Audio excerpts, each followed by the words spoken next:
happening, y'all? I'm back, but back, like cook crack. The good crack, though. The good crack, not that watered down version of the crack. You dig? Good crack. But all jokes aside, I'm gonna keep it a buck with you. The guest that I have on the show today is kind of special. It's a little it's something different. It's something out of the box. When I post and I put the videos out and I ask people, I say, hey, if you want to be featured on FREEZ TV, send your videos, send your bios, send your this, send your that. And, you know, people just call me and be like, bruh, put me on. And I'm like, come on, bruh, follow the instructions. Like, there's a format for how we're doing things around here. And this artist that I'm about to interview today, her management reached out to me. So it was done professional, it was done the way it's supposed to be done, and it was done how I asked people to do it. So thank you for that. And also y'all can take notes of how to do it. So a lot of you cats that's out there like, bruh, how she jumped the line? I thought you told me you had this long schedule and I gotta get in the schedule. And if y'all contacted me like it says in the headings and down in the comments and all of the shit that's in there, then you would understand where I'm going with this. But since you don't pay attention, you missed the wave. So shout out to this guest that I'm having tonight, and shout out to her manager for doing everything the way it's supposed to be done, and it sets a precedent for other artists and for other people, so y'all can get the results that y'all want. Do it right. That being said, we all start from somewhere. There's been a journey, there's been a story, there's been something attached to every one of us. So on our show, we like to invite people in and tell their story. This person is kind of dope. One of my producers for my other show reached out to me and he was like, hey, bro, she's dope. You need to, you know, ask her this, ask her that. So I said, well, send me some more questions. And he was like, yeah. Don't worry about it, just go hard. So that being said, help me welcome to this FREEZ TV algorithm that we have here in this little lifestyle that we live, Miss Lexxi Meshan.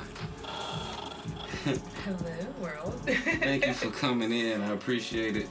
Of course. Thank you for having me. Oh yeah, of course. Thank you for having your management reach out. Thank you. I got my FREEZ TV props. Yeah. You know, you gotta smoke something. It gotta be like I said earlier, we practicing social distancing.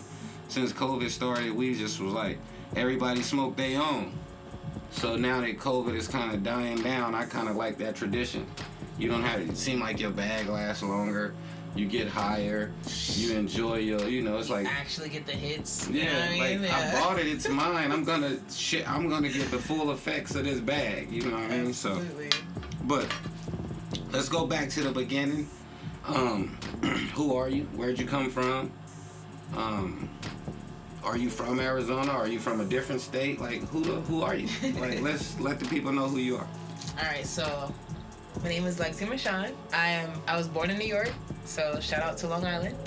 But I was raised in Atlanta, so shout out to Gwinnett, North Side. Far north side. Yeah.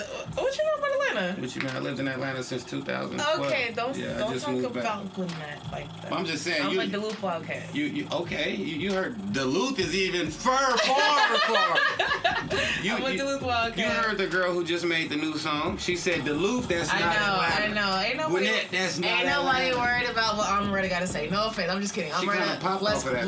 But let's get back into your interview. Right. We're not worried about her. This is about you. Right. So no, but you know, Northside is what it is. You know, lived in Arizona for quite too many years, and just been out here kind of doing my thing. I'm one of those artists that I love. There's something about old school hip hop. Whether it's like just that boom bap, you know, freestyle, whatever, or it's like the lyrical, you know, stuff. I just love old school, so I try to incorporate that as much as I can. But yeah, I'm just an East Coast rapper out here in the West. Yeah, but we're not talking about rap. We're talking about you. Okay. So I'm an East Coast girl. You was New York, and you was Atlanta. How did you make your way here? So I actually moved out here with my family originally. I know that at the time it was kind of half and half. My mother was tired of Atlanta. Like, let's be honest. She's my mom was a straight New Yorker, so she was tired of Atlanta, and also she kind of had some ailments, so she needed a different climate type. The humidity was not working for her. Right. So it was crazy because she needed a drier state, but she had decided to move out here. When I say decided, I mean like pack the whole house and like we moved. Yeah. None of us had ever been here. So when we moved to Arizona, that was the first time we had been to Arizona. Like, we didn't visit. We didn't like, oh, let's look around and see what city we want to live in. No, we just moved here with everything, hooked onto the back of the car and had to figure it out when we got here. So it was crazy. Like, when I first moved here, like, I really didn't know certain cities. Like, we be in South Phoenix, and I'm like, oh wow, this was nice. I don't know. We didn't know. So it was very interesting. And then just to was that a diss on South Phoenix? No. Was that? Because I'm from South. I'm from South. It was not a diss at all. But I'm saying like. We just did not know. Like, it was just like, it could have, like, South Phoenix could have been Paradise Valley to us. Yeah, but South Phoenix is Paradise Valley. That's North Phoenix. No, but it's okay. Let me give you a little Arizona history. Okay. South Phoenix is prime real estate. South Phoenix is like one of the richest areas as far as land for real estate. Okay. So what they did is a long time ago, all the black people live like in the projects on the west side, the east side, like in the inner city projects. So when they start giving out Section 8 vouchers and different stuff, housing vouchers and stuff, and people start moving out, they put them on the south side because nobody really wanted to live over there because it was just like orchards and stuff. So when I was a kid, it was all cotton fields and apple trees and orange trees, and it was just orchards. So Arizona, whenever it rains here, Phoenix floods because we're in a valley. Yep. But the south side doesn't flood because it's above, it's high. So what they're doing now, if you're watching the gentrification and how everything is going, they're getting everybody out of the south side and moving them to like Tolleson and Levine and all of these areas that flood, that's really in the river bottom. And they're moving into South Phoenix. So now South Phoenix, like a house that was like $110,000 a couple years ago is like $300,000 now. The rent that was like $800 is now like $1,800. So it's like they're pricing everybody out of there. But that's just a personal thing. So I just want you to know, so when you speak of Phoenix, and it's like a stigma that people went from like being from out of town, and when they move here, it's kind of like Southside. It's like, it's kind of like, I don't want to say, that's our hood. So you're saying it started as one thing, but now it's turning into, let's say it started something else? Yeah, because the value of the land. So the land in South Phoenix is worth more than the land in Paradise Valley. Yeah, but the lifestyle in Paradise Valley is worth more than the lifestyle in South Phoenix. Well, let me just make this very clear. If I had to choose which city I wanted to hang out on a weekend, no offense to PB, but I was just clowning. I was just clowning because being a Phoenician, that's like something that we stand proud on. Like we So again, let me just reiterate. Nothing against Phoenix or South Phoenix, especially. Yeah, he wanted to get in the interview. I know he that's okay. He part 3. Yeah. But he third part of the interview. But the thing, my point was saying, like, it wasn't even a dig to Phoenix or anything. My point was, you just didn't know where you were been going. here. Yeah, you like, could have been Maricopa. And it all would have been like, wow. That's all I was saying. It wasn't like a dig on South Phoenix. I love South Phoenix, by the way. That's where, honestly, all my little stores is at. Shout out to all my little clothing boutiques, my nail salon, my hairstylist, everybody in South Phoenix. But it was just like, I don't know that many people that moved to a state and never traveled, visited, at least seen it once. Yeah. Like, I don't know that many people that just up and move to a place you've never been. Phoenix is one of them places where it seems like we get a lot of that. Because it's a lot of people that come here because of ailments or retirement. Or something, right? It's always something. Yeah. It's a lot. So the cost of living, I remember when we first moved here. Now everything is kind of even in the world just because of inflation. This interview is not about Phoenix. Sorry. It's about you. I'm just saying. So, that's why we moved here. Yeah, but let's rewind. What was it like being a little girl moving from New York to Atlanta? Because I know that was a culture shock for one. Coming from like a big city to being in Gwinnett, which is like suburbs. You know what I'm saying? It's a beautiful place to live. It's dope. I'm like, don't talk about And Chico. then- Don't talk about Chico. It's dope. And then you end up out here in the desert. Like, what is your mind? Like, how are you compartmentalizing these experiences, and what are you taking from these different places to kind of make you who you are? So I will say, just to start with the New York thing. Again, my mother is from New York. My father's from New York. All my aunts and uncles, the majority of my older cousins, like my whole family is like just straight New Yorkers, by every definition that means, right? But me personally, I was born in New York, but I actually moved to Atlanta as a very, very young, like I was a baby, right? Oh, so you're from Atlanta. Pretty much grew up in Atlanta. Went back and forth though. Yeah. My whole childhood, but pretty much grew up in Atlanta. So I did not have a culture shock from New York to Atlanta. Well, I guess, like I said, I used to go back for like months at a time and then come back. So it was whatever. I always loved New York. New York was always very different to me. It was always like my home. It always felt like home, especially every time I went there. But I grew up in Atlanta. Moving to Arizona took the phrase culture shock to a whole new level. It was like, I'm shook. Like, wow, this is, it's like dumb different. It's like, what's going on? Like, it was crazy. And then, like I said, the year I moved, now at this point, Arizona is very, they're a lot more advanced and they're trying. But when I got here, it was like, there was like, it was very different. It was very different. And like I said, culture shock isn't even the word. So I think, damn, because you asked me like, how did that kind of mold me? I don't know. I learned a lot in Arizona, and I got a lot of experiences, and I went through a lot of life in Arizona, good, bad, and indifferent. But you mind speaking to that a little bit? Yeah. Well, okay. So East Coast was a lot of obviously my entire childhood, and a lot of like those teenage years and those adolescence, those coming to age years was East Coast. My adult life was in Arizona, and that is totally different than whatever you grew up. Whatever that was, your adult life is different, you know. So just everything you learn as an adult, where there's becoming like going on your own, getting your place, your car, getting a job, just those adult experiences that I didn't experience on the East Coast, but I did here, I definitely think was different.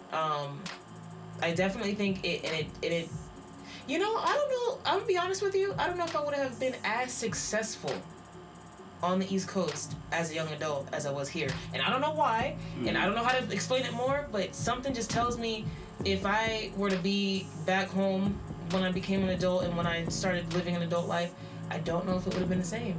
So with that, I definitely appreciate Arizona because it helped me kind of grow up in a way, you know?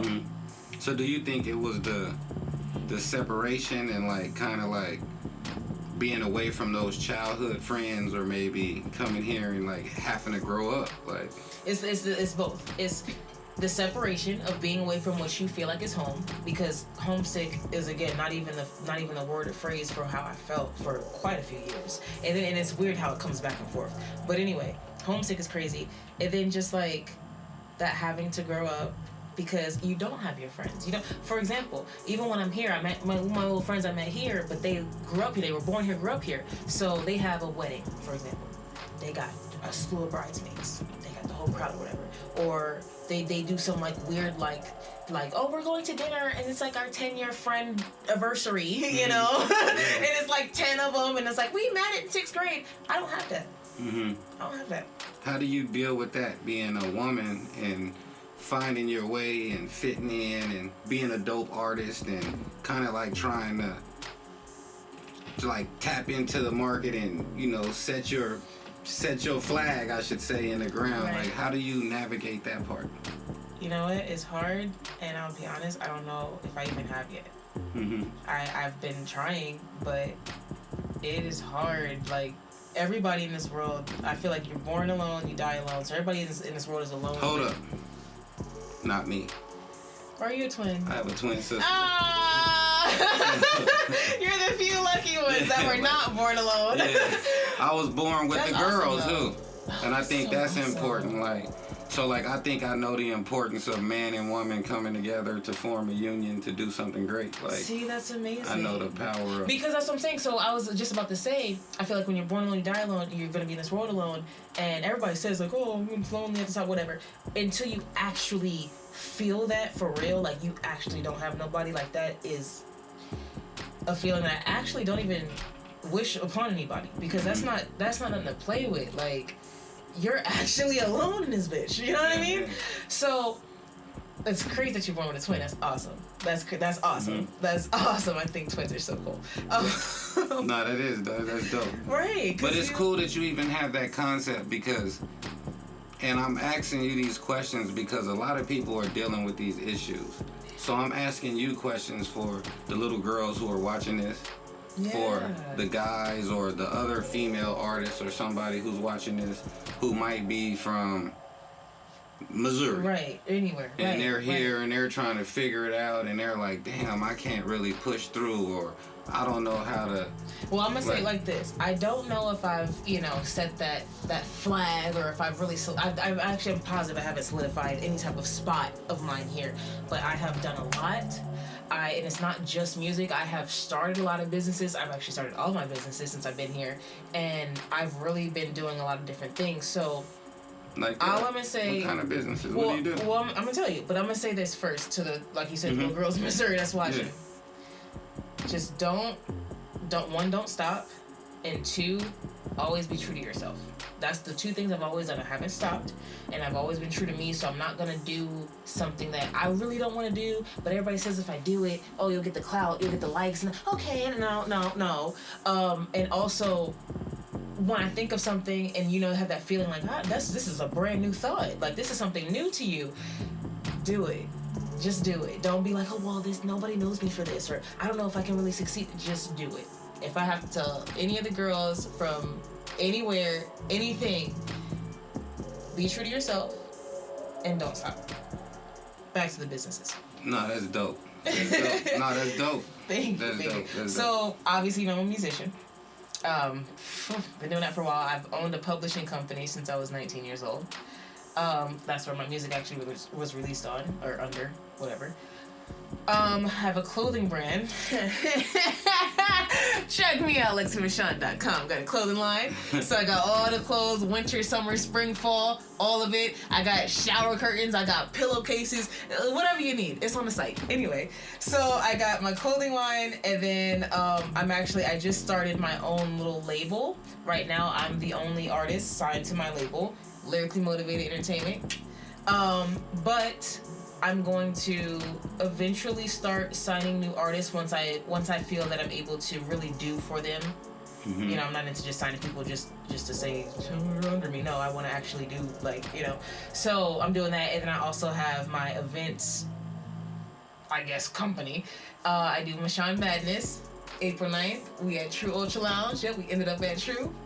April 9th. Anyway, Meshan Madness is a hip hop competition that I throw pretty regularly, and usually this is a little one-off show because it started on some online stuff that I'll explain later. But usually my show is 2 males, 2 females, and they do a song battle, kind of like a versus, and then they do an actual freestyle battle to a beat, and then it's a crowd reaction, so it's like this side, and then let the crowd scream. I do have my judges, and my judges are usually very reputable individuals. Shout out to TJ Superhype, Merkham's, Richie Grand. I'm trying to think all my previous judges. Very, very reputable. I try not to make my judges artists. That's just too biased to be an artist, and no, you gotta be something else. So all the people that I've do their own thing, but I do, it's called Meshan Madness, and it's a hip hop competition. We have rap battles in there. It's 3 rounds.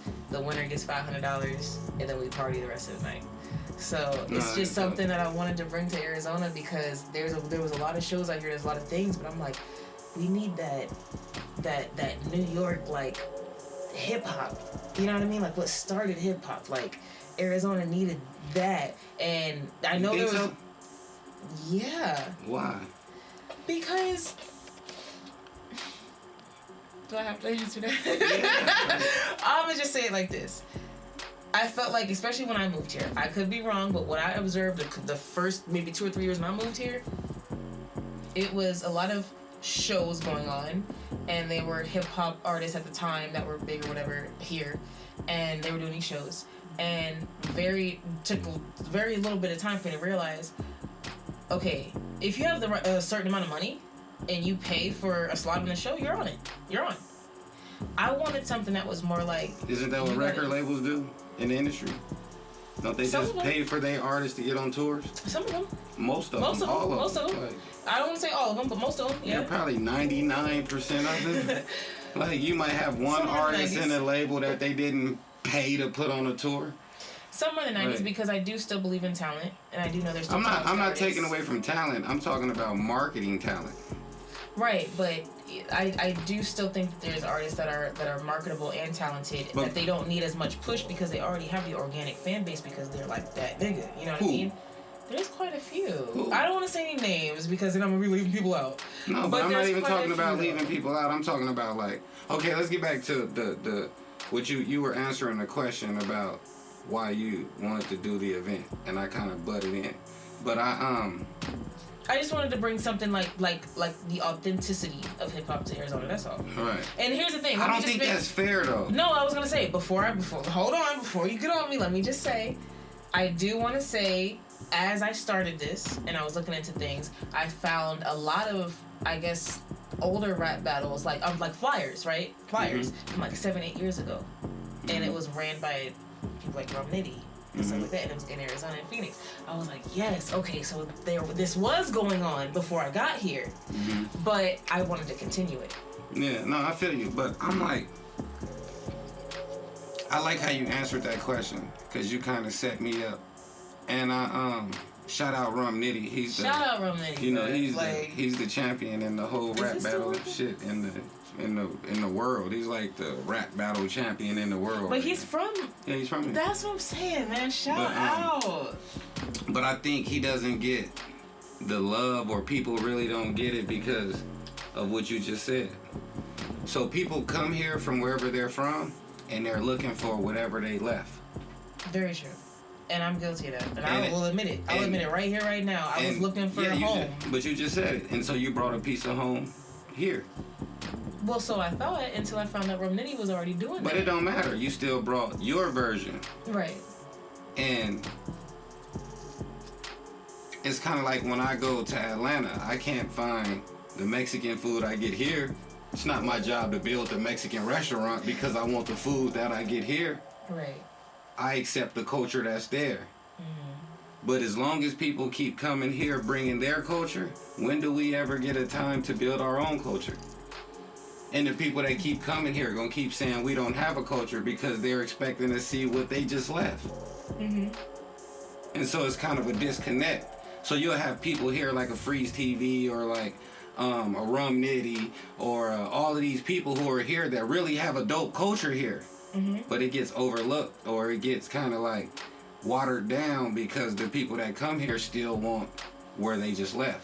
Well, I guess my only response to that would be, we're not trying to bring a culture to Arizona and I didn't say bring a culture. No, I didn't say bring a culture to Arizona. I said bring a piece of their culture with them. Well, that's what I'm saying. Right. It's not like I'm not trying to bring New York or Atlanta. I'm bringing hip hop, and hip hop universally over the United States of America. Right, but in each one thing. But it's not, because every place has their own version of hip hop. Like if I go to Texas, hip hop is different from. So my question is, I guess, are you faulting an artist that wants to bring the hip hop culture here because when they got here they felt like there was no hip hop culture? No, I'm not faulting it. So I'm just saying, if they came here as from the hip hop culture wanting more, they get here, there's none. And now they're trying to say, I'm not gonna fucking trash y'all and bag on y'all for not having it. I'm just gonna help. Well, no, you just said that when you came, you didn't know it was none. No, I'm asking. You found out that it was. Separate question though. Like, I'm just saying, hypothetically, if an artist or somebody in that culture from hip hop wanted to come here, and they're not trying to come here and change anything, but when they get here, they realize they feel like there is none. They're not trying to bring their state or their behavior. They're bringing just hip hop. They just want their perspective of hip hop from wherever they come from. But again, because so is that bad, or is that like? I didn't say it was bad. Like, I didn't say it was bad. Okay. But what I'm saying is they're kind of missing the perspective of hip hop that's already there. Because like you said, when you moved here, you didn't know where to move to. You didn't know where you were moving to. You didn't know where you was going to be placed. Right. And the majority of people who come here, they don't either. Right. And so people end up in Chandler. And their perspective of Arizona and hip hop and what's going on here is from a person from Chandler's perspective. Sorry. They missed out on the whole. They don't even know hip hop here. Right. So in their mind, from their perspective, there's no culture here.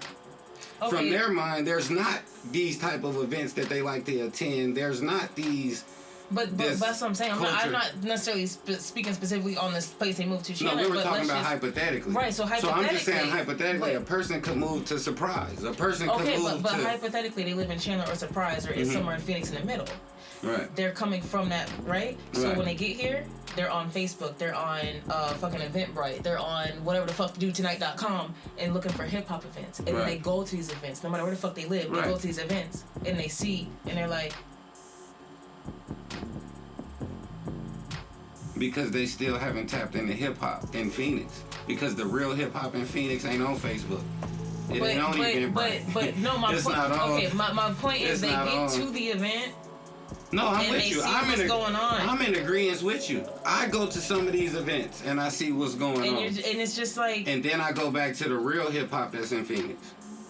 So basically, see, there's like a disconnect. But here's what I hear as a social media marketing manager, side job. The real hip hop in Phoenix needs better marketing. People need to know what that is, where that is, when that is, so we can go support. Yes or no? I agree, but I disagree because if it does, then it becomes the same as everything else. Like, it's kind of like, what makes you exclusive if you do what everybody else do? What do you mean? The promoting? No, I'm not talking about promoting. I'm talking about like a culture. Like, for example, the people here who make the best burgers in Phoenix don't make the money that McDonald's make. But they don't have the promotion. They don't even want it. Why would you say that though? Because they understand that they have a niche market, they have a business, and they have signs, and they take pride of it. Been open 50 years, been serving this community, and they just ride with that, and that's cool. But you don't think they want every kid to know ba-da-ba-ba-ba? No. If they had the choice? No. Really? I'm being honest with you. Okay. Like, and that's just from They wouldn't want every little kid just at least knowing their little catchphrase. I'm loving it. No. Shout out to Pusha T, by the way. Yeah. No, like, and I think that's like some neighborhoods a vote for like a Walmart. No, y'all can't come over here. Even though so many other communities want it. It's other communities that don't want it. It's some communities that want that McDonald's on the corner, and there's some communities that don't want that shit over here. They going to Ted's Burgers. No, for that's real. True. No, that's true. And I think that like just moving from in the future with a lot of, and then we'll get back into music. I don't even want to talk. This isn't an Arizona interview. Cool. This isn't even about Arizona culture or none of that. But you're from here and you're passionate about the state, and I love that. Well, it's not even that I'm passionate about the state. I am from here, and it's not that I'm passionate about it. It's just that I'm traveled, and I've lived in a lot of places. Like, I lived in Atlanta from like 2012 to when I signed my big major deal and I got my millions of dollars and I'm home. I moved to Atlanta and I got a big old mansion and I'm living a rap life. And I realized that really, they got a culture there, but they don't got a culture like we do. You feel what I'm saying? And I really lived in Atlanta. I really know. I want to know. I really know, like, I want to know, like, because I lived there for 16 years. Right. I want to know what you mean by that. They don't have a culture. Please tell me. The home of Tyler Perry, the home of Usher, the home of Sierra, the home of the Beagles, the home of Saweetie. I just want to know what you mean. That's black people. Like, you know what I'm saying? That's black people. Like, that's dope. It's in Atlanta, you have 4 colleges in the projects. If I took and put 4 black colleges in the projects around America, and all these different states, you don't think these people would be different in every state? Like, Martin Luther King wasn't marching in Atlanta; he was marching in Selma. He did also march in Atlanta, though. But if you go to Atlanta, he grew up in a mansion. You can go visit it. It's a museum. You can you can go visit. It's a mansion. He didn't grow up like the black people out here grew up. He didn't grow up like the black people in Alabama grew up. He grew up as an aristocrat, like as a societal black. You ever seen the movie 12 Years a Slave? Oh, absolutely. You know, in the beginning, the black guy was like, I'm not a slave. I'm like a societal black guy. Yeah. I play the... Like, I play the... You know, exactly he didn't grow up like the black people who grew up where he ended up getting sent to. And what I've noticed when I lived in Atlanta, there's a lot of different classifications of black people. Now that because is true. They have 100%. They have black skin, but they're not the same black people. 100%. So that's what I mean when I say, and that's what I mean when I say, like, yeah, you got black people there. There's a whole bunch of black people inside the 285. There's a lot of black people there. You know what I'm saying? But it's just different. I think if you put if you gave all black people around the country the same opportunity that they have with education first, that's why I'm planning on opening the school here. Because if you can give black people education, oh shit, that's the foundation of culture. Education. Like I can curve. So let me just, and I'm not trying to caveat real quick. One, you know that Arizona is like 49 out of 50 in education. Right. And two, do I have to bring up how black people treat black people in Arizona? Nah, I think you spot on. But we both need help. Yeah, but I think it's different though. Like it's just crazy. Like I said, like I'm traveled. I've lived in Oklahoma for a lot of years. I went to high school there. I've lived here. I live in Oklahoma now. I live here, Oklahoma and Atlanta, really, right now. I fly to Oklahoma every week.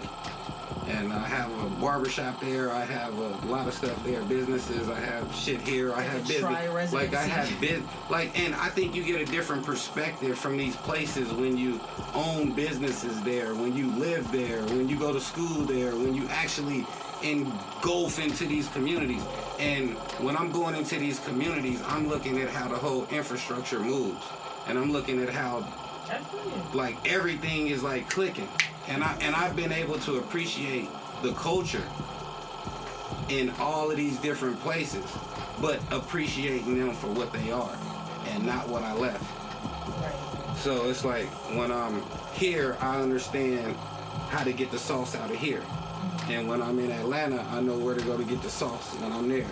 And when I'm in Oklahoma, I know where to get the sauce. And but it just goes back to what I was saying about education though. Like, I just feel like, and even using Atlanta as a reference, I don't think it's fair. What do you mean? Because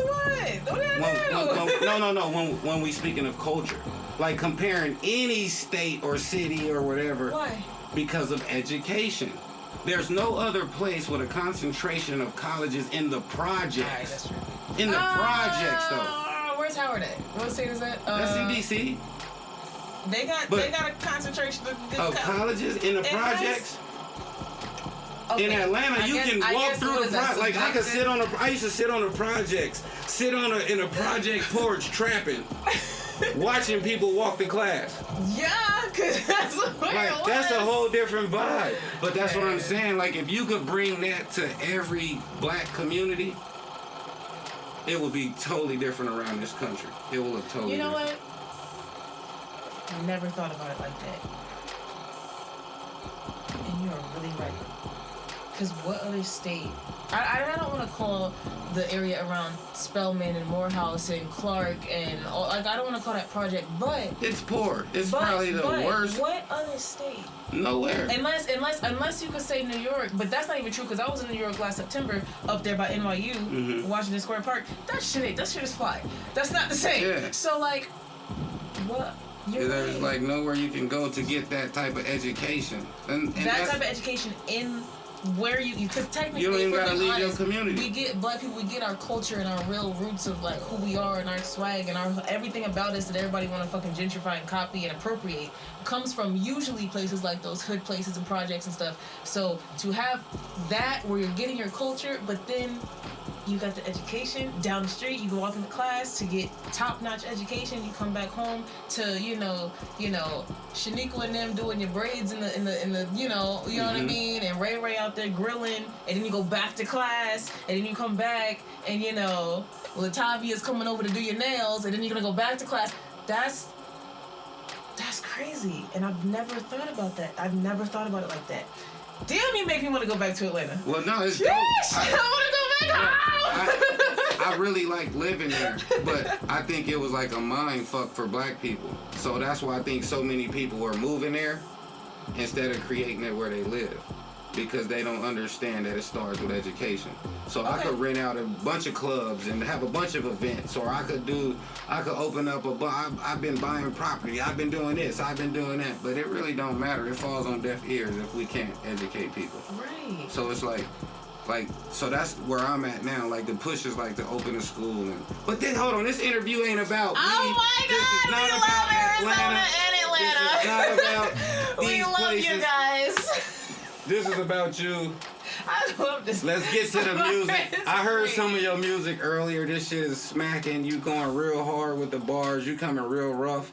If somebody see you, they wouldn't even think that you rap like that. Nope. I love the contrast. Have you watched that new Remy Ma like battle challenge thing that she has? Oh going? my God, I think it's Chrome 21. I think that's the name of the group. Shout out to them. I love Remy Ma. Remy, I love what you're doing. I was there with you on Instagram when you first started promoting for that group. I was there when you went on the radio station, when you first said who you got. I followed y'all as soon as you made the page. Shout out to Remy's group. She also does rap battles for the ladies, and I love Remy Ma and Pat Foose. Shout out to both y'all. Yeah, but I like hearing your bars and shit. You really should think about doing something. Have you ever thought about doing something like that? Like competing in a battle or even putting your bars up against, like, because today, female rappers, I'm a fan of Bobby Denims. You might be familiar with her, local rapper. Shout out, Bobby. Bobby Denims dropped a diss track today. She sure did, and against one of my previous competitors. And she ethered this guy. Whoever, I don't know who this person is. I've never met this person. I don't even know. I'm just like, I wake up this morning, I turn my phone on, It's okay. And it was like, the first notification was like, boom, Bobby Denims. And I'm like, no, same here. I listened to it at like 8 o'clock this morning. I don't know why it was the first notification, but I listened to it first thing this morning, and I was like, But I think it's refreshing to hear female MCs come with bars like that. Like, with you having bars and her having bars. I'm not trying to have y'all battle each other, but what do you think is going in the future with like female MCs and like really stepping y'all game up and contributing more to the like lyrical side of it? Right. So, as y'all know, Instagram is lyrical Lexxi Meshan. With that being said, I really hope that we can get back to that, to the art, to the fucking pen, get back to the lyrics. It's been a whole lot of showing ass, showing titty, talking about It's been stealing a hot girl summer, Man, city girls, it's and been hot a hot girl fucking decade. Can we listen? No offense to any hot girls, but come on, man. I want to get back to the pen. I want to get back to the lyrics, like the emotion. We have completely lost emotion, and that is really sad to me because we're women. Like, you got it naturally, and like even if you're like, you know, kind of hardcore, whatever, you still have emotion. And so like think back on like one of my favorite female artists, Lauryn Hill. Even a song like Doo-Wop, you know, like that thing, like she's coming at you with the lyrics, but like she's talking about something and she's trying to send a message, even if it's a little harsh. Mm-hmm. She's sending a message like, stop it, you know what I mean? And it's just I don't know, like we gotta get back to that. And like even so, you got people like Lauryn Hill and, you know, the Remy Ma's, and they got the emotion, the aggression. Nicki Minaj, I love, they got the emotion, the aggression. But then you have like the creativity of like Missy Elliott. When is the last fucking time you've seen a female do something as a video as creative as Missy outside of Doja Cat? And I'm gonna get back to her in a second. That's a good question. Outside of Doja, what female has done something that's just like fucking trash bags and Nas shit? X. I said a girl. He is a girl. No, he's not. He is a girl. He be twerking and pole dancing. No, he went to hell and danced on the devil. I love that video. I can't stand it. Wait, you don't like that one? What do you think about the other one? The next one, Industry Baby, the one where he was in jail. Yeah, I don't. You didn't see that one? Yeah, I saw it, but I think I don't like none of his stuff. Like, What? I like his music. I But you really just don't like his his music, visuals. but I don't like his visuals. But here's the thing. I think, is it because it's just hard of a different sexuality than your preference? I'm not even worried about the sexuality part. I just think it's hard for me as a man to see 20 men butt naked dancing. Okay, so again, so it's like, sexuality. No, it's not sexuality. No, I just asked that because you said you don't like the visuals. But even 20 women, but I might feel uncomfortable with 20 women naked dancing. I'm just saying, I don't think it's fair to say you don't like the visuals because I get the naked men, I get that. But that aside, the visuals themselves, like the video where he was sliding on the pole, the CGI, the graphics, the work is crazy. Like, the work is crazy. Like, it looked like he actually went to hell. Yeah. And I'm like, that graphic designer, that editor needs a fucking award. The devil edited.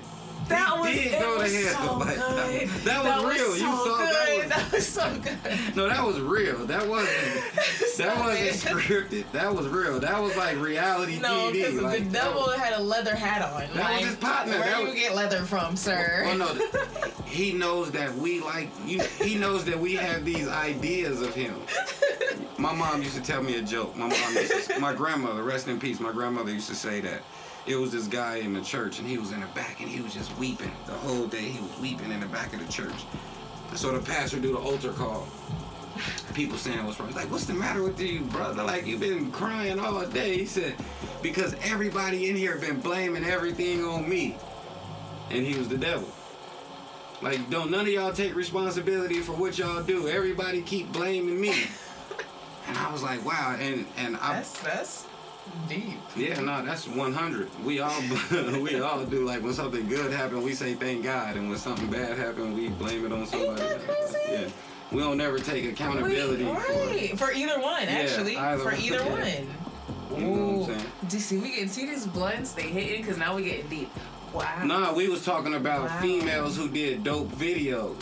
And I said Lil Nas X. That's not a female. He's the closest to Missy Elliott. But I'm just saying, the closer you're going to get to Missy Elliott, you're going to get right now in the industry is Lil Nas X. We're not going to do the whole choreography, male dope swimmer videos, against female. Nope, we're not doing that. He's not a female. Well, you know, these people is gender neutral now. Like, it just, you can't even, I might get in trouble for this video. Like, they might not want to monetize this video. It might have a yellow dollar sign, not the green one. Like, come on, YouTube, don't hit me with the yellow dollar sign on this one, bro. Like, give me the green dollar sign. We didn't say anything. We didn't say anything wrong. But I'm just saying, you never know. But back to that, like you were saying that Missy Elliott gave dope videos, and you were speaking to the creativity.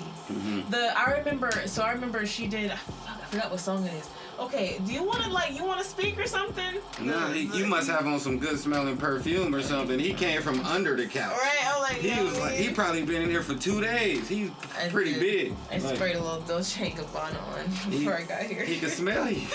He trying to tap in. But no, so I remember I was watching this one interview that Diddy was doing about Missy Elliott when she first started working with Tim, and he was saying, I forgot what song it was, but he was saying how he walked in the studio or in the booth or the studio, whatever, and she was recording a song, and I don't know if she didn't finish writing or this was on purpose. I don't know. I'm not sure if she had the rest of the verse. But it was a part where she was like, hee ha, right? Mm-hmm. And he was like, who does that? Like, that's dope, right? Yeah. Nobody, like, it's just the creativity and, like, the emotion and, like, again, speaking of Timberland, he puts all his emotion in the fucking beats and he gets these dope artists to go over them and it just fuses together so perfectly and, it seems to me like in music, and then we'll get back into the interview, but to me, in my opinion, I think that female MCs are pushing the envelope more than male MCs, and I think that's what's kind of like dumbing down the whole, like right now most men MCs is all about melody, so the majority of these songs are like singy, rappy, like, you know, everybody's chasing Drake, so everything is either Young Thug or Drake inspired, like, you know, like it's all a melody, it's all about feeling, it's not about really bars and really what you're really actually saying. But female rappers, Yeah, no, there's some few rappers out there who going hard. I'm not taking nothing from nobody because I really like music. But the female artists lately, the Cardi B's, the Meg Thee Stallions, the even if somebody writing for Cardi B, whoever's writing for her is penning her some dope shit, and the way she's delivering it is just like dope. Like that song where she got where she say broke niggas don't deserve no pussy. I know that. Yeah. Like that song to me was well written. Yeah. Like that's a dope record. Like that's just the hooks is dope, the bars is dope. And honestly, her delivery. Yeah, her delivery is crazy. Like and I think when you had Missy Elliott is because she was trying to keep up with Busta Rhymes.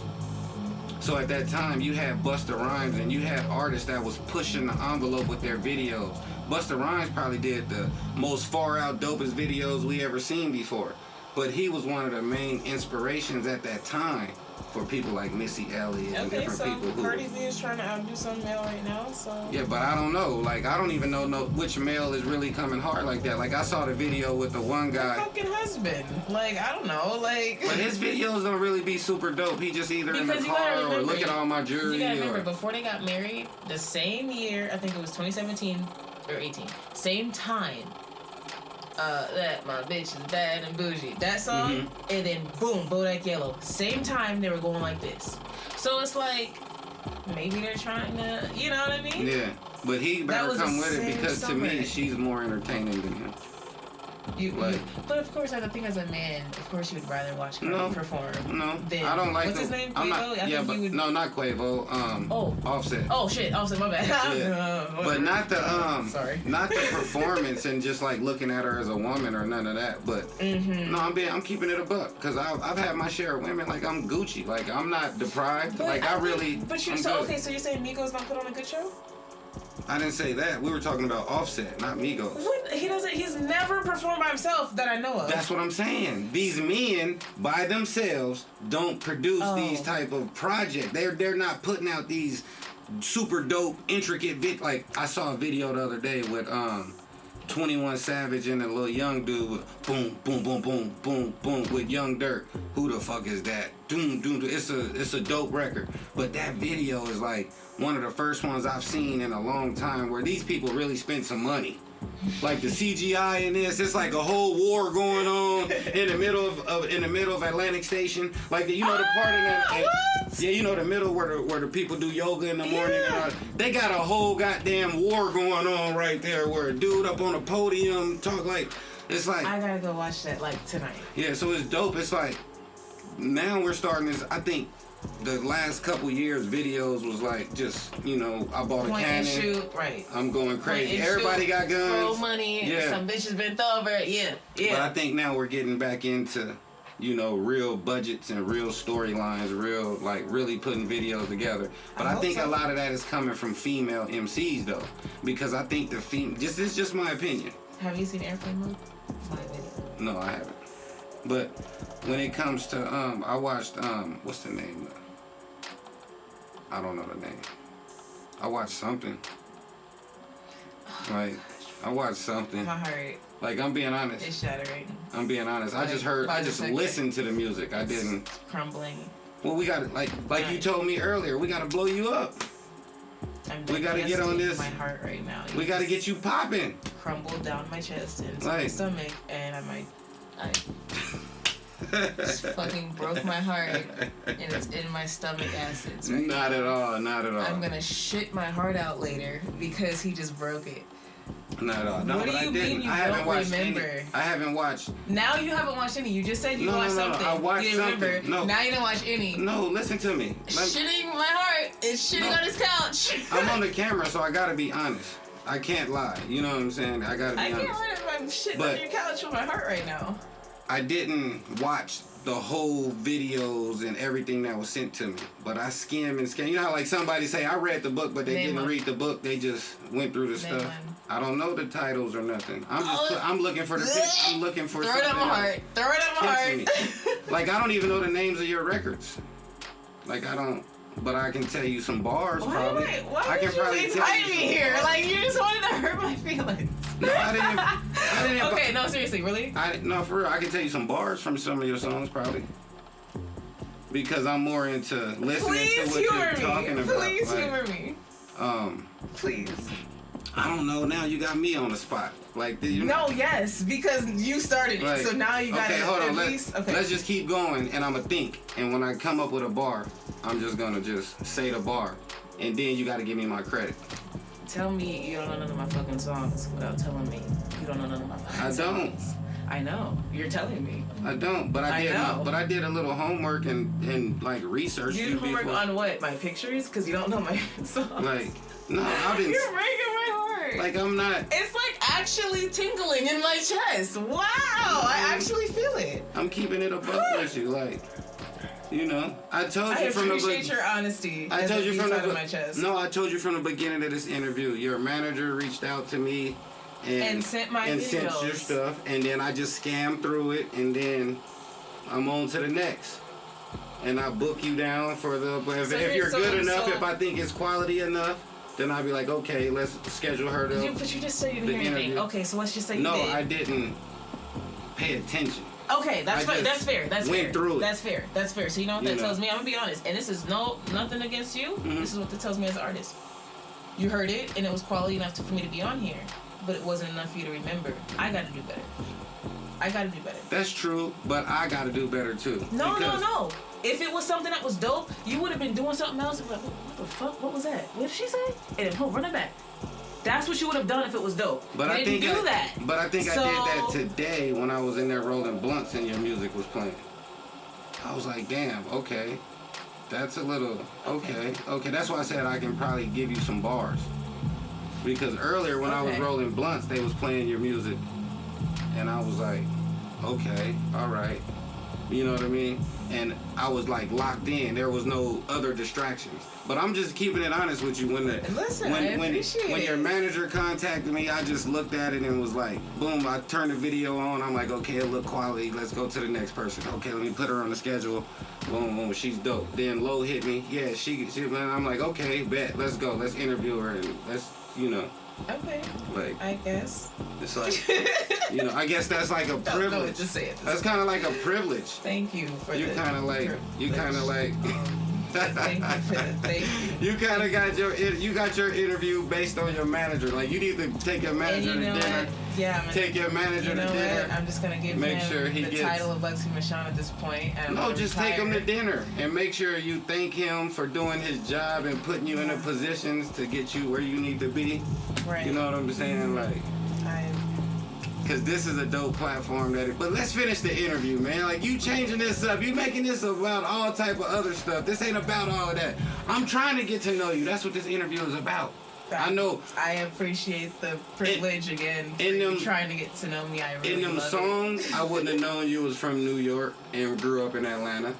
In them songs, really? I wouldn't. You don't. Do you say this in your songs? Do you say that I was born in New York? Yes. I grew up in Atlanta. Okay, so we're clearly gonna have to. And now I'm in Phoenix. We're clearly gonna have to play it again. Yes, I did. Oh, well, you did. What's the name of that record? DGAF. DGAF. That's on. Don't give a fuck. That's what it stands for. Are you being for real or you being? Yes, the song is called Don't Give a Fuck, but I hyphenated to GGAF. Oh, that's the title of the song. That's dope. Okay. And the song is about pretty much the trials and tribulations of life. Because I did talk about being from Atlanta, but it's about just growing up and shit is happening to you. And you know, like I said when we said we were born alone, you die alone. Mm-hmm. It's that realization of like, I'm in this by myself, and nobody gives a fuck. For example, for a small example, in the days today, right? What if somebody hit you up today and was like, "Yo, dog, I need to borrow like $20, dog. These gas prices, I can't afford gas right now."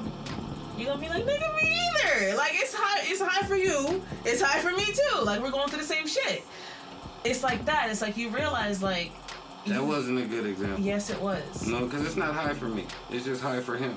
You're not okay. I'm sorry, Mr. Rich Man. I'm not rich. Listen to me. I'm not rich. I'm sorry, Mr. Moneybags. I'm not moneybags. It's just perspective. Listen, I'm fucking broke. So my point was. I get your point. My point was. I get your point. Everybody's going through the same thing. So, but no, they're not.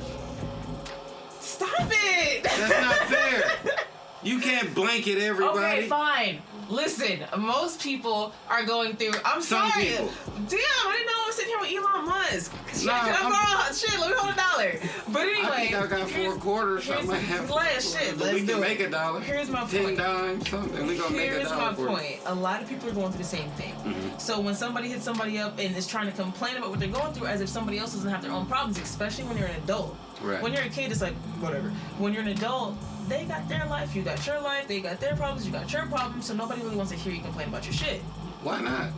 Because they have their problems. That's not fair, though. I don't look at it that way. And I'm not. I'm a landlord. The whole listen. So if I didn't listen to people's problems, they would be homeless. The whole song is about it not being fair. That's why it's called "Don't Give a Fuck," because it's about the world not giving a fuck.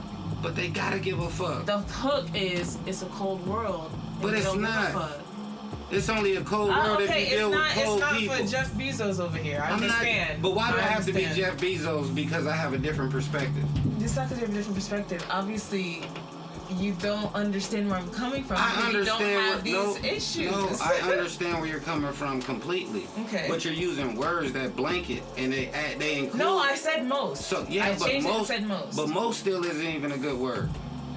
I strongly disagree, and maybe that's just it's just my world. Yeah. But your perspective. But your world, I guess everybody's good. No, they're not good. But I choose to help them even though I know the gas prices is high. I don't tell them it's a fucked up world. I got the same price that you got. That's great. I don't look at it like that. I look at it like, I know I can go get it. Maybe he can't. Okay, but you are, I don't want to use the word privilege, but you're blessed. You're blessed enough to be able to help. I'm not blessed. But you are able to help. Whatever you want to work, no, I'm willing to help. No, I'm willing to help. You're able to. No, that's not fair to say. That's not fair to say. No, because there's people like, I'm not going to say me, but there's people let me give you an example. Hold on. There's people that get that call. And they would do anything to help, but they literally can't. They don't have it, and they want to. They're willing to. They want to, but they can't. Yeah, then there's people that actually have it, and they do. Like people like you who have it, and you do. I'm one of the people that you call that don't have it. But if you call me, I'm willing to go find it for you. Okay. So I'll put in that extra effort for you. Okay. But now let's get to most. These words. Okay. Most people ain't gonna do that. See, your perspective. Because my perspective. No, this is my perspective. Most people in my life would do that. They would go find it if you really need it. They don't have it. I didn't find it for you. Now back to really need it. I feel like if I helped you, you would never really need it. Wait. Why would you really need it if I was really there for you? You would never get to that point. What? First of all, no, because then there's people that don't like asking for help. That's on them. That's personal. Why are there conditions all of a sudden? It's not a condition. It's just like, okay, I'm a landlord and I own property. Get back to the music. But just think, if someone that can't pay their rent and they don't tell me that they can't pay their rent because they're ashamed or they have whatever, that's personal. The person who lives right next door to them might call me and have the money to pay the rent, but call me and say, hey, I ain't got the money to pay the rent, and lying. But they're not ashamed or they're not whatever. They just playing games. So it's just based on the person. You know what I'm saying? So it's just me, and my role is just to be like, okay, if you need help, I'll help you. Because I understand that there's so many people out there who just can't get no help from nowhere. Like you said, most people is in this fucked up world. That's why I want to open a school. How many times do you hear, how many people have you bumped into that said, I want to open a school? Because they not thinking about helping people. I think you're the third one. Yes, 3. And how many people have you met in your life? Yeah. You know what I mean? Because most people not thinking about the other people. Not everybody is made to be a business owner or starter, but there's a lot of people that I've met that want to be a teacher, and they feel like they're doing the same thing to try to help. Yeah. Because they don't think far enough to open their own business. Yeah, I Not guess. everybody is on your level, sir. That's not even my level. Of starting businesses? Yeah, that's not my level. That's just... Landlord, FREEZTV, school, sounds like starting businesses is your level. Yeah, it's not really, but it's just what you have to do in order to get, like we said, if I want to help people, it's just shit that I have to do in order to help people. But let's get back to this interview. Thank you. So, Mr. Landlord, Don't sir. Give a Fuck is one of the records. Yes. What other records do you really... We initially started this entire monologue when I asked you if you heard Airplane Mode. Yeah, because you were talking about music videos so that female let's talk artists about do. Airplane Mode's video then. Okay. I'll look at that video, and what should I be looking for?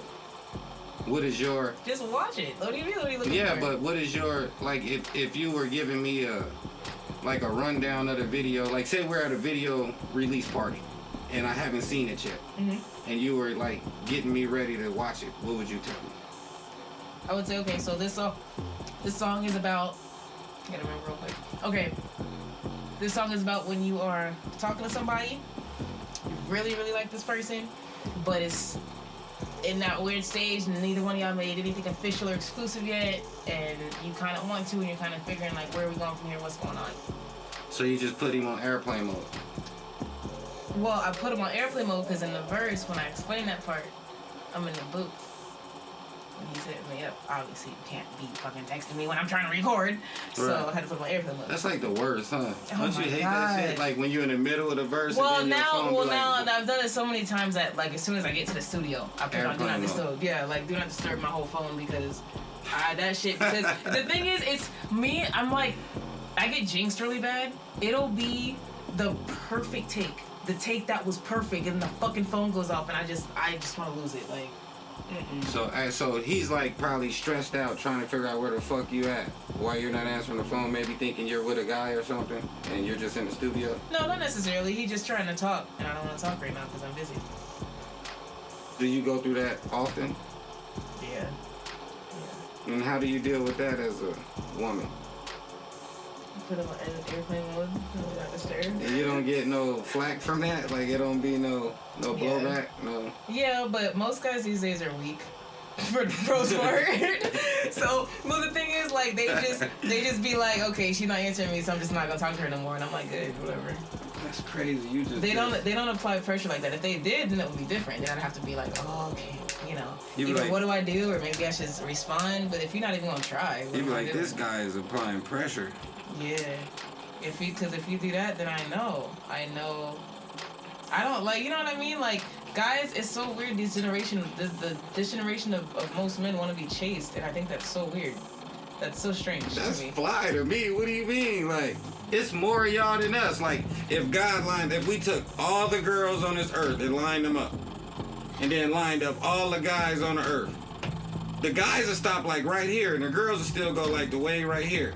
And if they said every guy get a girl, and every guy got a girl, boom, boom, boom, it'd be like millions of women that don't get nobody. Do you think that's how God intended? I don't understand your point. Like, where are you going with this? It's supply and demand. Supply what? Men is at a low supply. High demand. You don't supply pressure, so what are we talking about? I don't have to supply pressure. I want to be chased because it's like God. It's the numbers. It's more of y'all than it is of me. So it's no, please don't explain. I just want to move on. I can't. I cannot. I don't want to hear about why a guy wants to be chased. Can we please move on? Nah, I'm just saying. Like you said, most guys. I was trying to tell you why, and maybe you'll wonder why they won't be chasing you down or applying pressure. Because it's 10 girls applying pressure on him. Well, then he can take that pressure, you little diamond. Take the pressure, little diamond. I'm good. Hey, that's a bar. That's a bar. That's a bar. Lyric moment. Yeah, that's a bar. Like, take that pressure, little diamond. Yeah, hey, put that on a t-shirt. Yeah. LexxiMeshan.com t-shirt coming soon. Take that pressure, little diamond. I like that. You crazy, man. This interview is not what I don't usually have interviews like this. I don't know this what is happened. Way crazy. Like this is different. It's organic, so it's dope. I love it. But I love it. so you don't give a fuck. I'm actually putting that on a t-shirt tonight when I get home. That's dope. Please order it. But think about these titles to your songs. I want to hear some more of these titles. Like you put niggas, you don't give a fuck. You put niggas on airplane mode. What else? I got a song called Damn Straight. Now come on, break that down. You have to go and put him in line. Huh?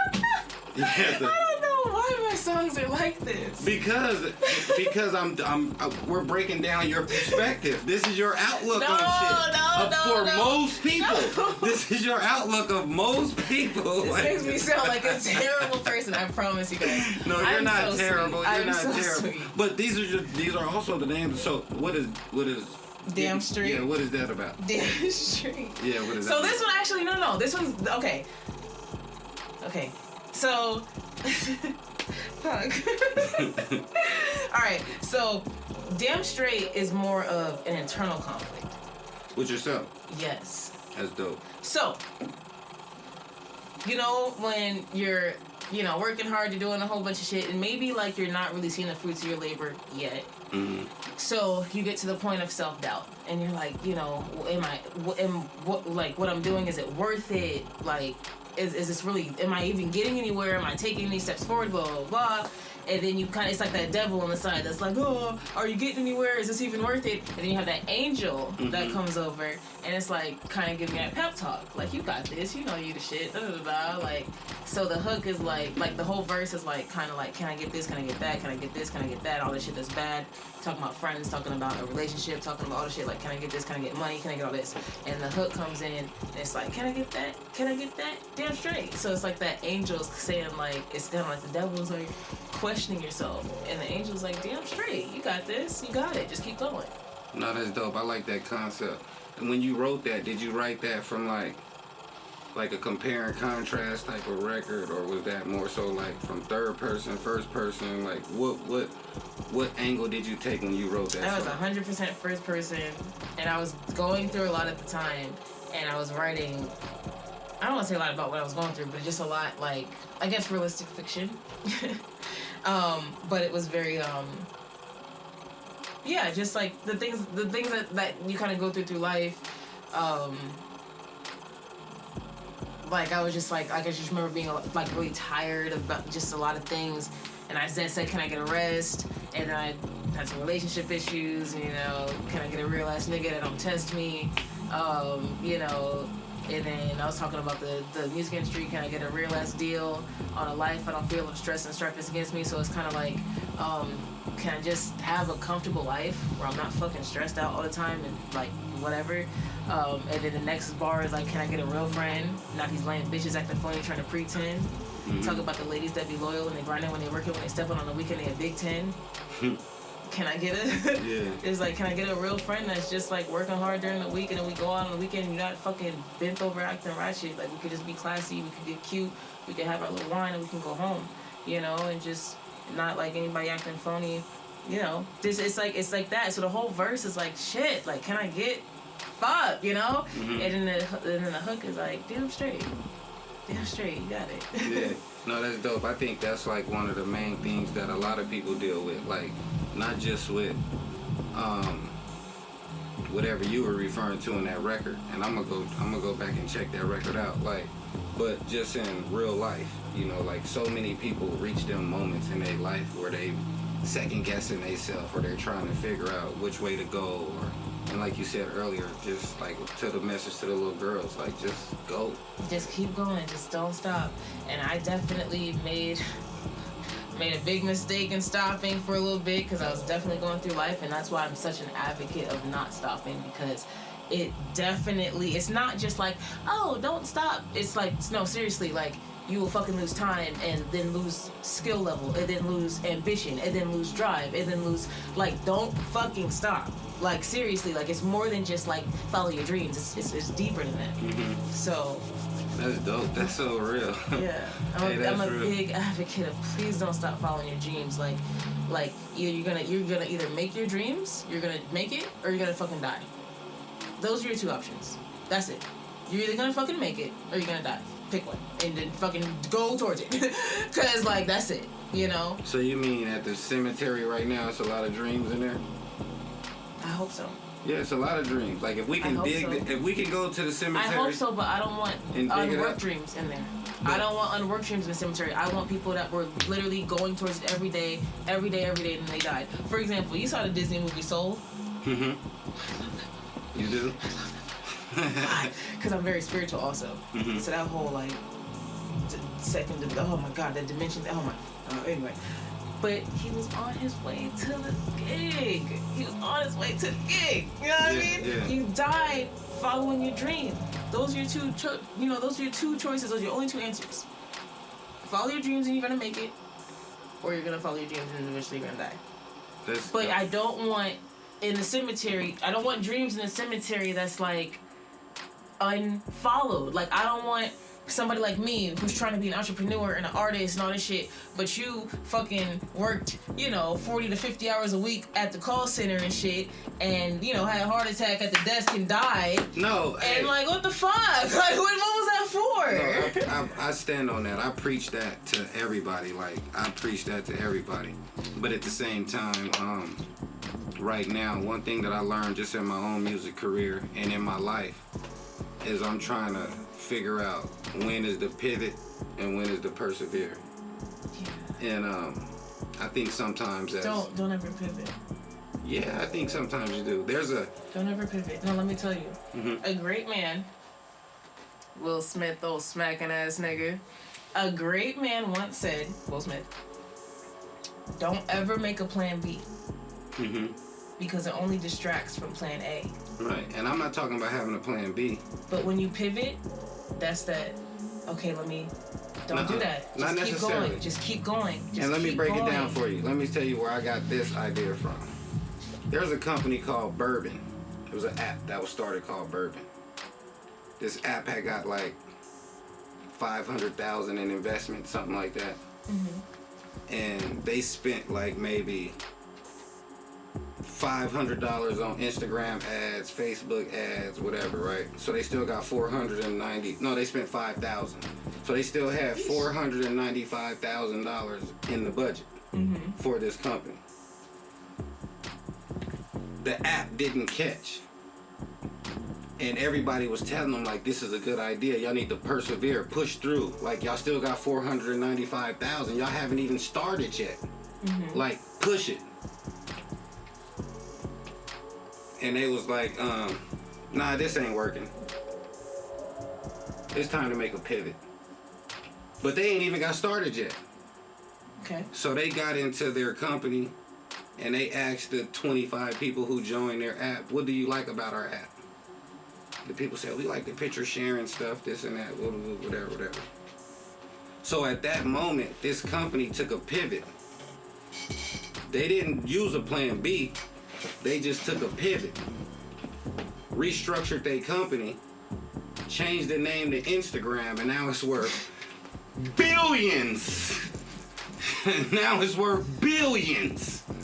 So in life, sometimes don't have a plan B, but in your plan A, see the moment to when you should persevere and see the moment when you need to pivot. And I think that that's me, just from my own perspective as an entrepreneur. That's been one of my steps ahead of a lot of people who I've been playing this entrepreneur game with. They don't see the pivot points. They don't see the moves. So they keep pushing through, and when I come back with the bag, they still beating their head on the wall. That's kind of like insanity.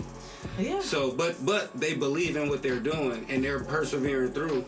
But then, like you said, you lose time.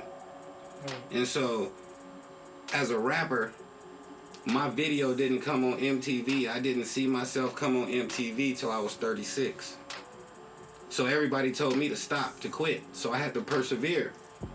But I also took a pivot and got away from here and went to Atlanta and got with different people and got a whole, deleted all my music that I thought was gonna make it and started all over from scratch. That wouldn't have been a pivot though. And no, that's what I said. I stayed in plan A. Right. I just did it different. I deleted all the music I had worked on for 10 years and did some totally different music, got with totally different producers, got with totally different stuff, and one of them new songs is what got me to where I was trying to get to. But if I would have stayed here working in my own studio that I owned, I might not have never made it. But I got out of my studio. I owned this while I was there. And I was paying $1,000 a beat and $100 an hour for studio time. And I own a studio and I have producers. But I had to realize that me pushing through where I was at was only digging me deeper in the hole. So I had to make a pivot. You know what I'm saying? But not use a plan B. stay within my plan A, but make a pivot. You know what I'm saying? I 100% agree, especially with that explanation. I think it's more, for me, semantics. I think you say pivot, I say adjust accordingly. Yeah. Yeah. But, you know, I played basketball. So just because I pivot don't mean I got in a different game. It's the same game. So I just hit you with a pivot. That's what I'm saying. So it's just semantics because you say pivot based off your past. Yeah. I'm a language arts major. Yeah, we so talk about perspective. Like we just been saying. It's just all from perspective. Yeah. And that's why I go back to the beginning of our conversation when we was talking about culture and I talk about education. Because when you're able to put education into the lowest income community, man, you can change the whole perspective of just 3 kids in that community. If it's just 4, if it's just 10 kids from that community, if it's just 2, like I'm sure Clark, Spelman, all of them schools, I'm sure those schools, if they just catch 2 kids from that community or 3 or 1 or 4, like when I lived there, some of the guys be like, bro, it's 40,000 new girls coming here every year. Yep. I'd be like, damn, yeah, but they coming to get education.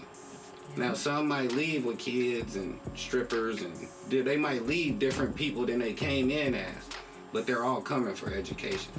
Yeah. You know what I mean? And I think that's dope. But let's get back onto your interview before we get out of here. What you got coming new? What you got that's gonna be popping? And where can the people find you? And what can they do to line up with you? If girls want to be, if they like your vibe and they want some mentorship, they want to talk to you about business, they want to talk to you about becoming a better woman. How do they reach out to you? And are you even open to that?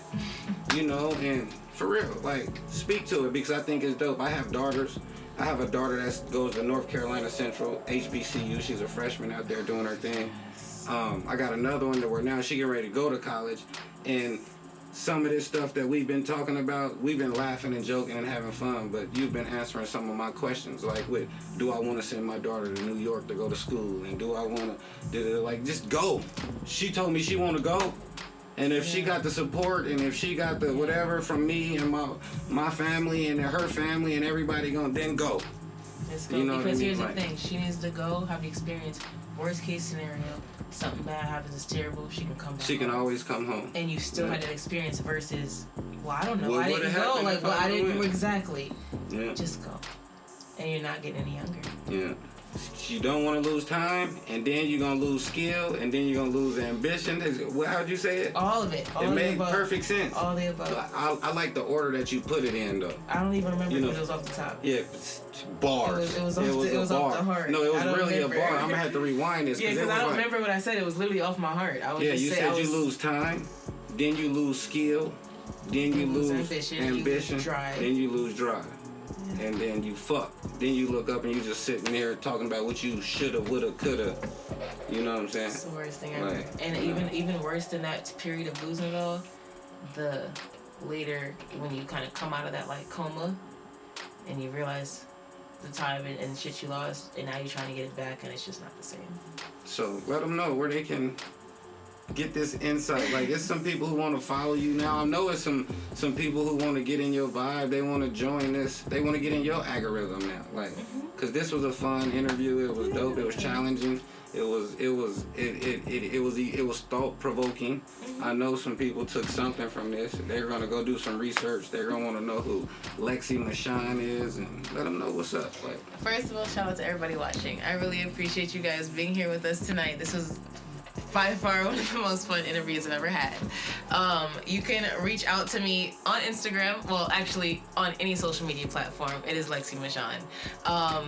My website is LexxiMeshan.com if you want to cop the merch. I'll show you guys the back in a second. But make sure you reach out to me there. Please cop some merch. Also, before we go, I did want to talk about my show, Meshan Madness. Again, my hip-hop competition that I do throw regularly.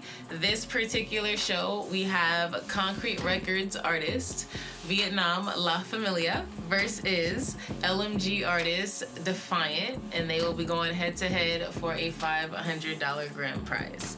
So make sure you guys come out to True Ultra Lounge. It's going to be April 9th. Make sure they're at 6 p.m. The show starts at 7 p.m. sharp, so be there by 6. I promise you want to be there early if you want to get a nice view. But we got 2 artists going head to head. There's going to be 3 rounds. I have TJ Super Hype as one of the judges, along with 2 other special judges that I can't say yet. So make sure you guys come out True Ultra Lounge on Saturday, and that is something else I want to talk to you about. But yeah. So if people want verses, they reach you the same way if they want a verse? Do you do verses? So do they reach your manager if they need to book you for press or verses? So if it's... Do you do anything like that? If it's a verse, hit me up if you guys want a verse. I do charge for verses now, but it's not a lot. Come on, I got you. You know my shit fire. But hit me up if you want a verse. Hit my manager for press, any interviews or anything like that. Please hit my manager, David Winston. He is the best. Shout out to Lion Entertainment. It is one of the best artist consultation companies in Arizona, hands down. So please shout out to them. I wouldn't be here without Lion Entertainment. So make sure you guys, if you're an artist and you're looking for any type of consultation, any type of work like that, hit up Lion Entertainment, David Winston. Other than that, LexxiMeshan.com. Did I say that already? Did I say buy some merch? Did I say like support me? Because like, yeah, that's what you should do. Yeah, okay, I said that. Okay, so buy some merch. What was the phrase? Shit. On the t-shirt.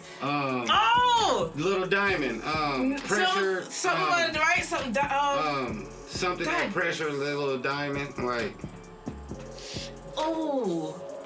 Why didn't you write it down for us? We can rewind it. It's on camera. It was something. What was it? Something that pressure Little Diamond. It was like going with that pressure, Little Diamond, or some shit. Like it was perfect though. So we got it. With that pressure, Little Diamond. You gotta. Okay, no, that wasn't. No, it wasn't it. You gotta. We gonna have to rewind it so you can find out what that. No, because but before that we get sounds out of country. Here, what you just said just brought back a question that I wanted to ask you earlier. Yeah. Where in the Ask me anyway. Let's do 30 more minutes. Go ahead. Where did you get this information and this knowledge of music industry? Like you said, you had a publishing company at 19, and now you're starting a record label and you're going to be signing people. Like, where did this insight come from to even understand owning a publishing company or even understand having a record label and signing people? No, I'm actually really glad you asked because I never really got to explain this. So when I was so in 2016, something else you should look up. It's still out there. Before I take it down, my management is like, no, don't take it down. No, I don't. Okay, so 2015, I started working on my first. It was an EP, whatever, but I kind of wanted to be an album, but it was an EP. But anyway, I started working on that, and I wanted it to be like different than what I did. I had already did 3 mixtapes and a mad singles by then. So working on my first album, right? This is 2015, so let me just remind you, 2015 is the time period of that Piff is like still big, but kind of starting to fade out. SoundCloud is like, oh, fucking it, right? That's it. There's celebrities on iTunes and Spotify. Your friends are on fucking that Piff for SoundCloud. Okay, so I was like, well, obviously I want to be on iTunes. I want to figure out how can I get on iTunes? How can I get whatever? So I'm looking into this and I'm realizing I'm reading. I do a lot of reading. Oh, I was also in college. For my degree program was music business, hip hop specifically. So it was kind of easy because that was my life at the time. So anyway, so I'm doing all this research. Shout out to Candyman. I might as well just say that. So anyway, so I'm doing all this research and I was like, okay, you gotta have publishing to release an album. Oh, that's how it works, right? Oh, published. Okay, so I started looking up publishing companies that were releasing albums, and I shit you not, I'm finding the corporate number. I'm calling them. There's like 2 that I actually got to the like head guy, and God, he was such a dick. But anyway, I was like calling them, trying to like say, hey, I'm Lexxi Meshan. I have this little project I put together. I'm trying to release it. Not answering my calls, hanging up on me in my face, literally, not answering my emails, everything. And I was like, you know what, fuck this. I'll just make my own publishing company because I'm like that. I get an attitude and that's that. So I looked up how to make a business, how to make a publishing company, what goes into a publishing company, how does it work. I literally put everything together. I wrote everything out. It took me a couple weeks. I went down to downtown Phoenix, to the Capitol, started the LLC, started the business, and then once I had the company, I finished the album and I released it under my company, under my publishing. So now when you look up the pilot EP, and I did that when I was 20 years old, that is released under my publishing company, Brion Publishing Company, which is my middle name. That's dope. Congratulations. Thank you. I think that's dope. And I do a lot of research, by the way, just to answer your question when you say, how do you know all this? I love the learning aspect of this music business. Like, being an artist is cool, but, like, learning and, like knowing the business side is so fun for me. That's why I'm able to have a record label. That's why I have my own clothing line. That's why I have, like, I'm, like, do all my own artistry. Like, all my shit is, like, myself on ASCAP. I'm registered as a writer and a publisher. Like, I have a dual membership on ASCAP. Like, everything, because I love learning, like, all this shit. And, like, the ASCAP, like, they have these little expos every year that you can go to in LA. Like, yeah. It's the education part is my favorite. I've been going to them conferences since like 2008, like every year to the ASCAP by myself, staying in the hotel for a week, the sitting ASCAP in all expos, the... yes. Yeah, like, I actually wrote a song with...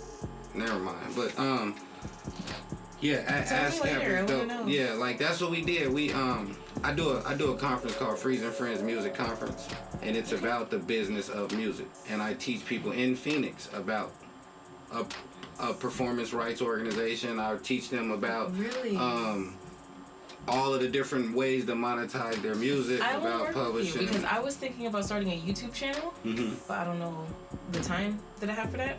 But yeah, everything about PROs, everything about publishing, everything about copyright. I copyright all my shit, like copyright.gov. I got my whole login shit. Got all my songs on there. No, we like teach everything. Like at our conferences. That's what we teach them. And I get booked to like go to Alaska, go to these different places, and there's artists all in these places that come to the events, and I teach them about all of this. Like, so what we do is called the FREEZ and Friends Music Conference. You can check us out, FFMC. You know what I'm saying? Are you hiring? No. I want all the money to myself. No, I think you're hiring. No, it's just opportunities. It's not even. You need an intern. Yeah, something. We can figure out something, because we do need, the more the merrier. Like, I'm just clowning. Like, we need help. Like, we really need a lot of help. And then especially coming from the perspective that you're coming from, like, see, it's one thing to have to, this is one thing I've been telling people. I'm sick of teaching people to work with them. You know what I'm saying? It almost seems like not fair that I taught you to now work with me. Like, nah, I don't want to do that no more. I want to work with people who can match my... Yeah, I feel you. You know what I mean? Like...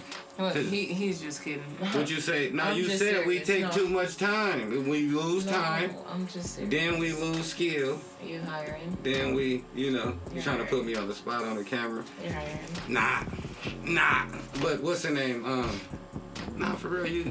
Come on, man. You hiring? No. I take minimum wage. I'm not hiring because you're too smart. You're going to take the game and you're going to run off with the game. No, never.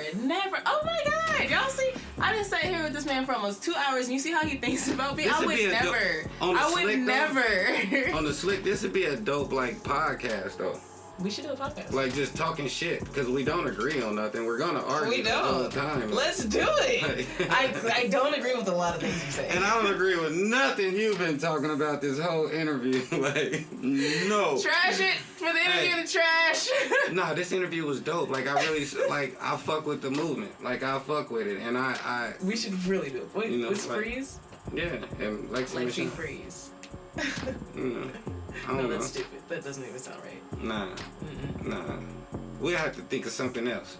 Something way out of the box. Yeah, because none of the it can be hosted by us, but it can be whatever. Hosted by us. I can totally see like 2 anime of our heads just at the intro. Just talking shit. For real. Like, let's do it. I'm about it. Fool. We gonna be the next Wallow and Gilly in this bitch, okay? Shout out to Wallow and Gilly. We love $1 million worth of game. Yeah. We coming with $2 million worth of game. $2 million. Oh, that's it. That's it. That's $2 million worth of game. Yes. Nah, you gonna get us sued. Barstool Sports, don't be suing us. Right. Hey, Amsterdam, we didn't mean that. Yeah, we didn't mean that. But give these people some shit. You gave your shout outs, all your shout outs. You make sure everybody knows. Just everybody, one more time. I'm high. Lexxi Meshan, Lexxi, 2 X's, Meshan. So the way I say it on stage is Lexxi, Meshan. So follow that on everything, except Twitter. I don't do that. Other than that, follow me on everything. Please go to my website if you want some dope clothes. Girls, I got swimsuit covers, okay?